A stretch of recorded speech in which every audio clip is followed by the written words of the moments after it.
آج کی اہم خبر سے آگاہ کرتے چلیں۔ قطر کے امیر شیخ تمیم بن حمد نے عمران خان کو دورے کی دعوت دے دی ہے۔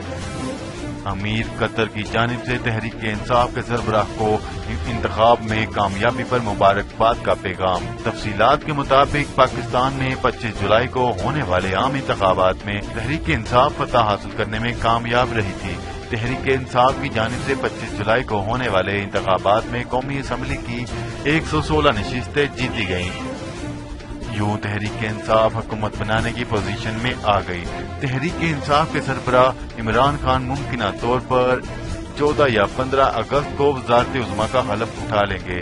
تحریک انصاف کی جانب سے انتخابات میں کامیابی حاصل کرنے کے بعد سے عالمی رہنماؤں کی جانب سے مبارکباد کے پیغام بھیجے جانے کا سلسلہ جاری ہے۔ اس سلسلے میں عالمی رہنماؤں کی جانب سے تحریک انصاف کے سربراہ عمران خان سے رابطے کر کے انہیں مبارکباد کے پیغام دیے گئے۔ جن ممالک کے سربراہان نے عمران خان کو مبارکباد کے پیغام بھیجے ہیں ان میں سعودی عرب، متحدہ عرب امارات، برطانیہ، کینیڈا اور دیگر شامل ہیں، جبکہ اب عمران خان کے لیے خلیجی ملک قطر کے امیر کی جانب سے بھی خصوصی پیغام بھیجا گیا ہے۔ قطر کے امیر شیخ تمیم بن حمد نے تحریک انصاف کے سربراہ عمران خان کو انتخابات میں کامیابی حاصل کرنے پر مبارکباد دی، جبکہ امیر قطر شیخ تمیم بن حمد نے عمران خان کو اپنے ملک کے دورے کی بھی دعوت دی ہے۔